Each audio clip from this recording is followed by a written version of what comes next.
Hi, I'm Suki Baxter, and I'm here with 5 secrets for health and success. Have you ever noticed how really successful people are also really interested in being healthy? It's because when you have a healthy body, it's much more easy to give value to the world in a really massive way.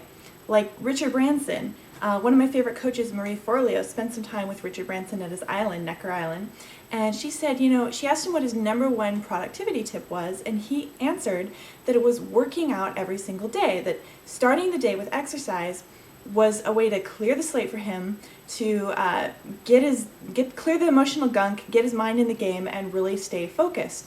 It's really important. It's very difficult for you to live your life purpose when you're so messed up and so in pain and your energy is so low that you can barely get through a day. That's just kind of existing on a baseline.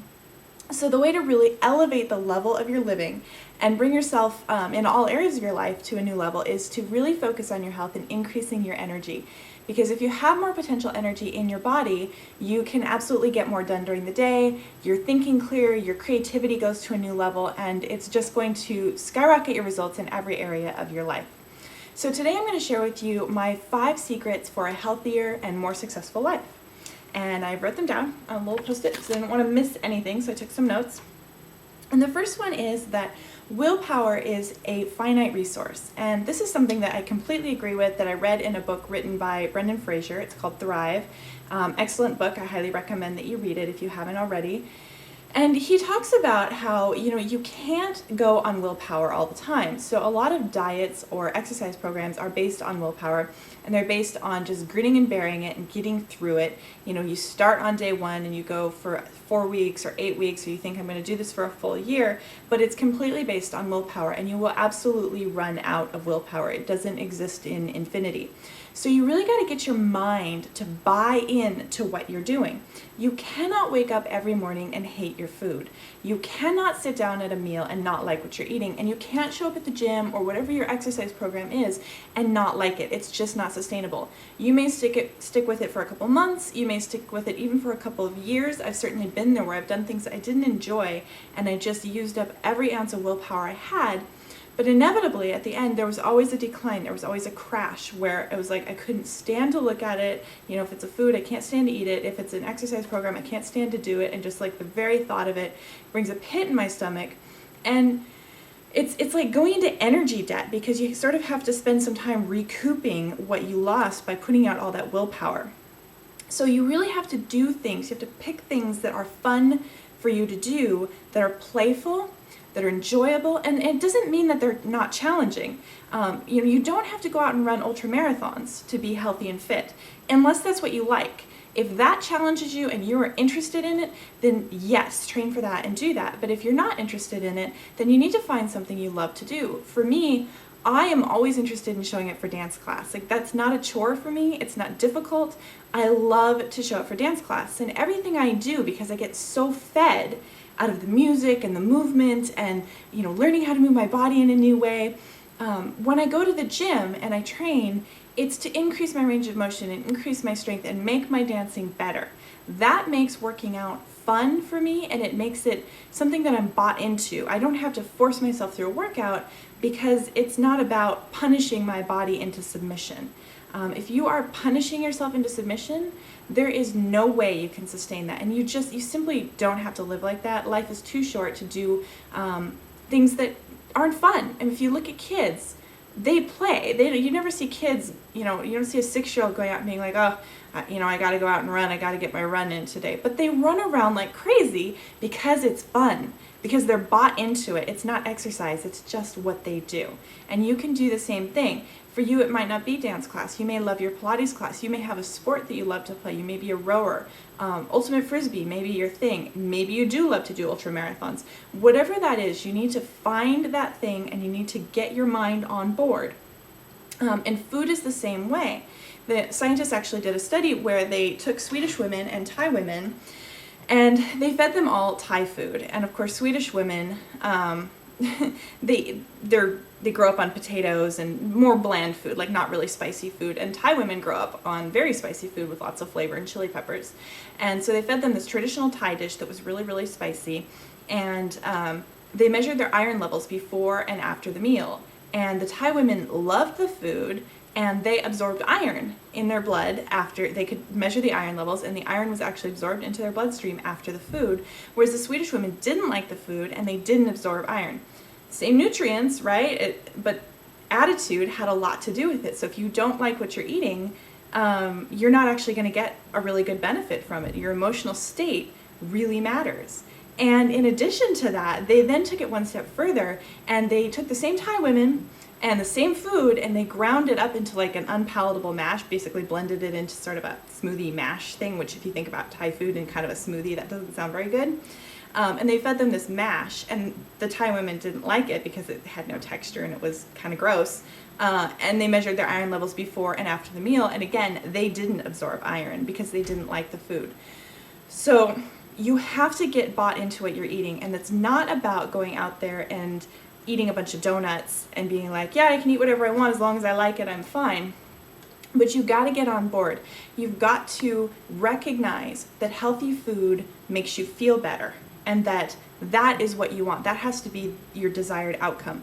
It can't be, I'm going to punish my body and feed myself this, this horrible salad. I don't like this salad. I don't want a salad. But I have to eat a salad because I'm overweight and I need to lose 15 pounds. If you're looking at it like that, it's not going to work over the long term. You may lose weight in the short term, but your body's not going to get the nutrition it needs. You're not going to be bought into it. It doesn't give you that joie de vivre. You're not uplifted by it. The better way to look at that is, I want to feel good in my body. I have some choices. I can go have a burger and fries. And if I eat a burger and fries, I'm going to feel a certain way. For me, I'll feel heavy. I won't feel energetic, and my mind slows down. I know that because I've paid attention to how I feel before and after eating certain foods. So if that's what I want, then I will go eat the burger and fries. But if I want to feel energized, uplifted, light, and free, there are other food choices. A salad will do that for me. Some grilled fish will do that for me. Some grilled fish and veggies. So I will make that choice not to punish myself, but because I want to feel a certain way. Desiring something is far more powerful than not desiring something. So if you don't want to be fat, and you pick a salad because you don't want to be fat and you want to lose weight, that's not a powerful motivator. If you want to feel light, free, happy, and joyful, and you choose a salad because that's how it will make you feel, then you're bought into it. Your mind has bought into what you are picking. So again, willpower is a finite resource, and you've got to have mind, body, and spirit all on board, or you're not going to get any kind of results. Okay? Secret number 2 is you got to stop focusing on your weight. And this ties into what we just talked about. Weight is not an accurate measure of health. We are told that it is, and it's perpetuated in our society, but it just isn't, right? Like, you look at these magazine covers, and the goal that a lot of people have is, well, I want those abs. I want to look like that girl on that cover of that magazine. Well, I'll tell you how to do that. It's called Photoshop and genetics. But Photoshop, like, if you've ever seen some of those YouTube videos, if you haven't, go Google these YouTube videos where they show you what they do to a model, from like just a plain girl sitting down in a chair, and they put the makeup on her, and then, what they do with her hair and styling and all of that, and the makeup, and then the photographs, and then they actually show you what they do with the Photoshop, where they go in and they lengthen her neck, and they make her boobs bigger, and they make her waist smaller, and they put a shadow here, and it's not realistic. We've got this false notion that, like, oh, I want to look like that girl. It's not a realistic body type. And if you look at like ancient pictures of women particularly, but men too, I mean, and even in Hollywood in like the 40s, women had curves, and men were not like these hard-bodied, big-muscled, big-shouldered guys, and that's not even healthy anyway, and I can talk more about that a little bit later, but a lot of those people with those big muscles are highly unhealthy. I went to the Arnold competition one time in Ohio, and I saw a lot of these bodybuilders and bikini models and fitness models and stuff, and I will tell you, it is a full-time job to look like that. These people eat, breathe, and sleep working out and nutrition, and it's not necessarily healthy. They do a lot of dehydrating to bring out muscle definition, and then you look at your models, and have you ever watched America's Next Top Model? Because I have, and I have seen those models try to do some athletic things, and they are weak. They're just weak. They don't have strength. They're skinny, but that doesn't make them healthy. That doesn't mean that they have fit bodies just because they're thin. You can have a very thin body and a very high percentage of body fat. So you gotta get off this weight trap where you're like, oh, my weight is the measure of my health. No, it is one factor, but it's only one tiny sliver of a factor. Much more important is to focus on how you feel.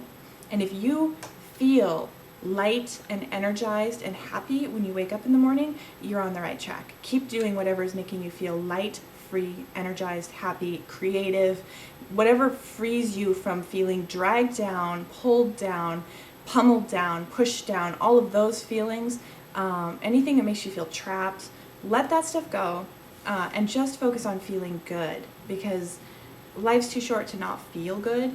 And if you feel good, you'll look good. You will absolutely radiate just beautiful vibes, and you'll see the difference, because people can tell. People can tell when you feel good. You're sending a message out into the world.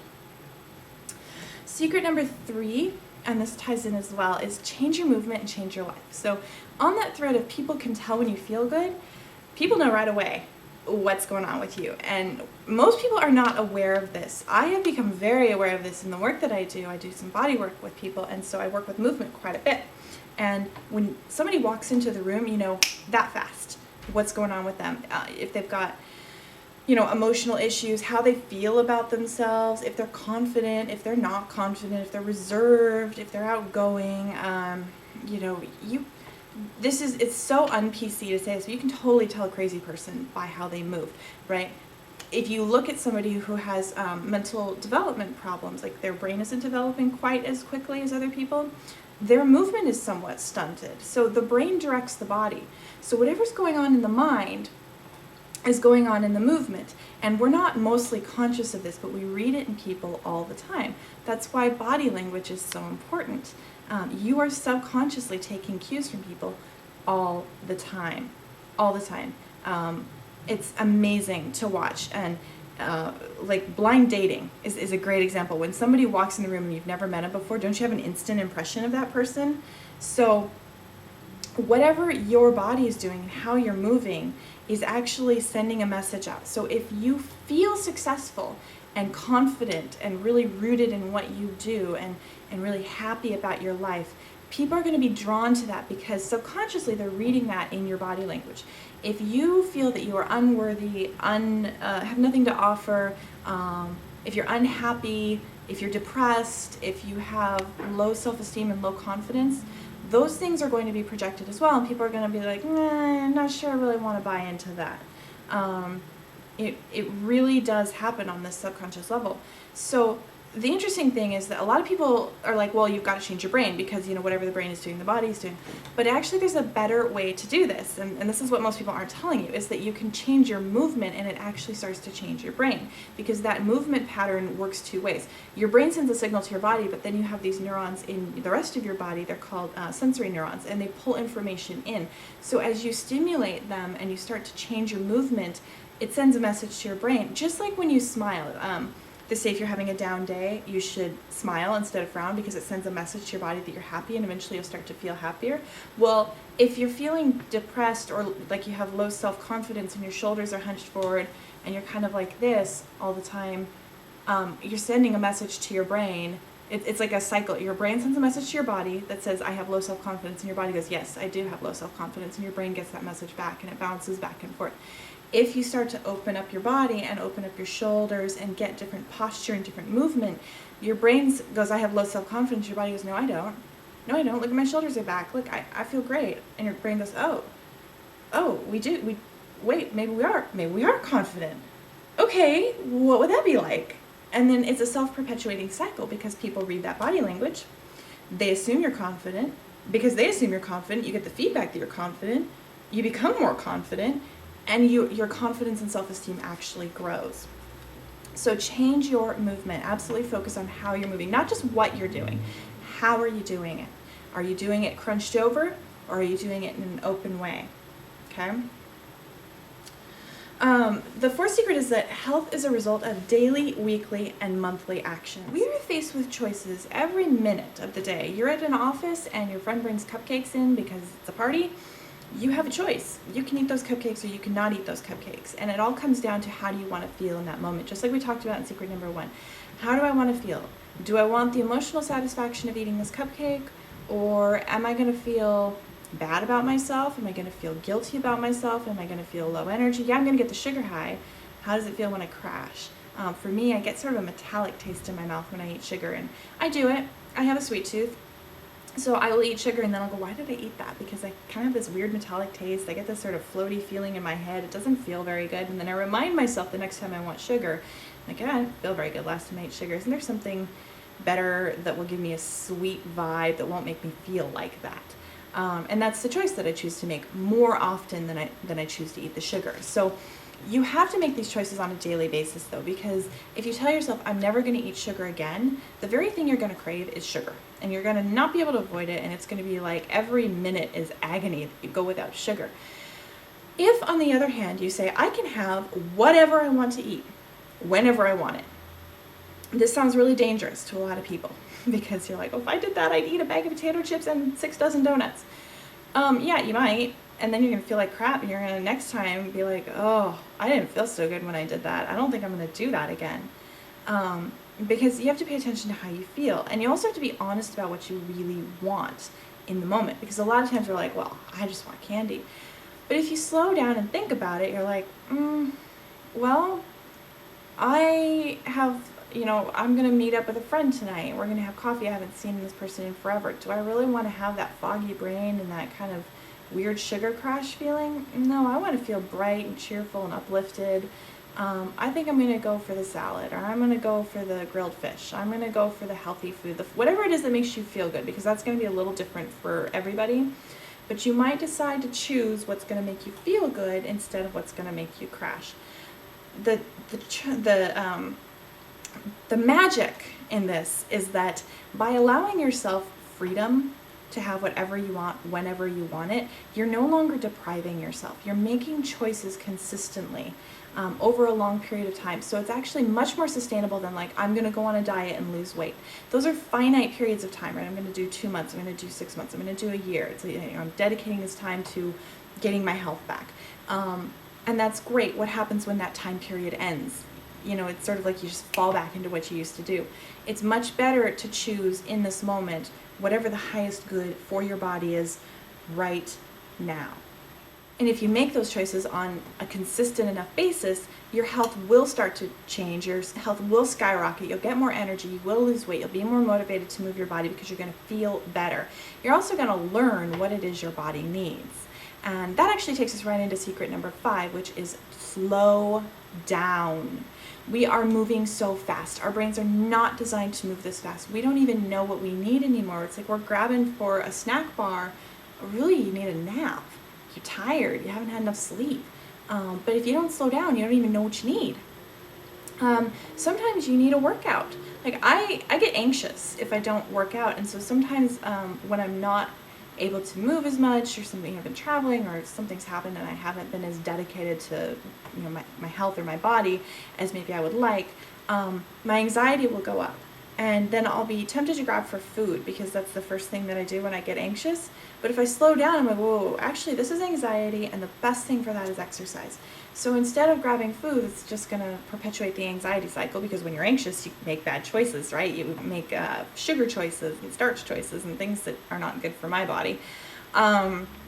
Instead of doing that, if I can just slow down, pay attention to what it is I actually want, and then give my body that, I'm going to be much healthier and be much happier about it. Also, moving at the level that we're moving, we are moving so fast. Technology is actually speeding up our brains, and it's creating a separation between the neocortex and the emotional centers in our brain, which is making it very difficult for us to activate our innate decision-making process, which is based on emotions.